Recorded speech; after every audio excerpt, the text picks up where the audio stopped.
Thank you, Mr Speaker. Mr Speaker, today I would like to take this opportunity to congratulate a whole range of community organisations who have actually had some successful events in the electorate.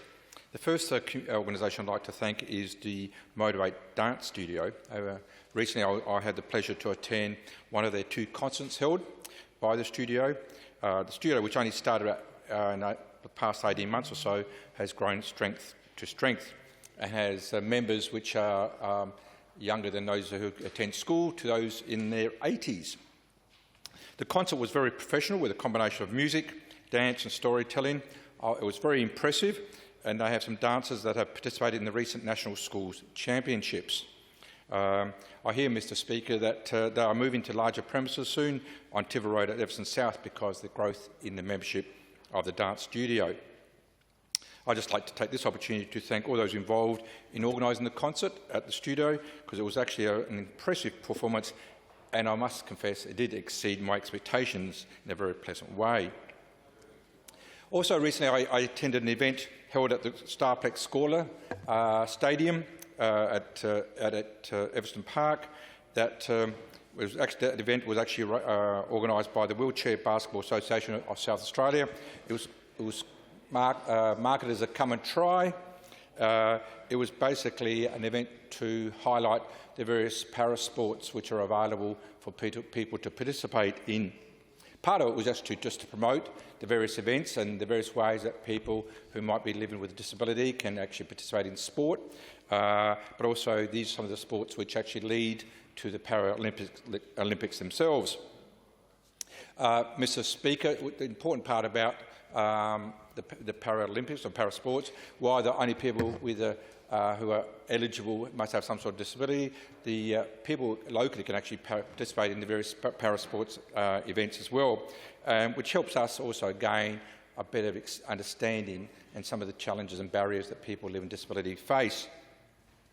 I watched the basketballers play. They made it look very simple.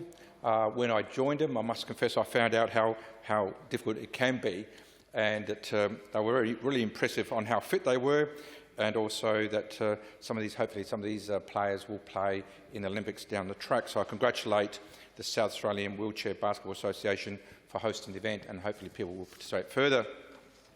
Also, I'd like to congratulate the Gawler Quilting Circle, which actually coordinated the most recent Gawler Textile Art Weekend on just the weekend just gone. The Quilting Circle had a number of sites where they had a number of activities and exhibitions. The Gawler Quilting Circle had exhibitions at the Gawler and Barossa Jockey Club and other locations, and then it had an exhibition about spring into quilts and a whole range of quilting materials. There's also the Embroiderers Guild had an exhibition at the South Australian Country Women's Association in Todd Street. Cornercraft, which actually does supply a lot of quilting supplies, had an exhibition called Say It With Flowers, while the Zion Quilters had a theme of country fabric and things. And there was some other events as well. This event is actually just highlights and the various textile industries in our community and how community organisations can help them flourish. Mr Speaker, I'd also like to put on the record and congratulate Dr Bruce Eastick, who was until recent times, amongst other things, the chairman of the Gawler Community Retirement Homes. And also I'd like to thank the important work that the Gawler Community Retirement Homes in providing accommodation to seniors, and also particularly those people who have low incomes, and to make sure that people have appropriate accommodation. The occasion was held to actually announce the naming of the Bruce Eastick Complex at the facility in recognition of Dr Bruce Eastick's 50 years contribution to this organisation. Dr Eastick has been involved, obviously we know, in Parliament. He was a speaker in this place, a former member for Light, also former mayor of Gawler, amongst numerous other organisations. But in addition to the 50 years contribution he's made to this organisation, his whole adult life has been of service to the community, both pre- and post-parliamentary service.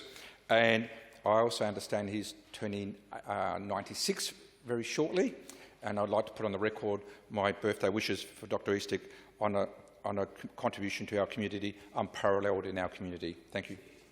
Question before the chair is the House notes grievances. Is it seconded? The question. Those of the opinion say aye. Against no. The ayes have it. The ayes have it.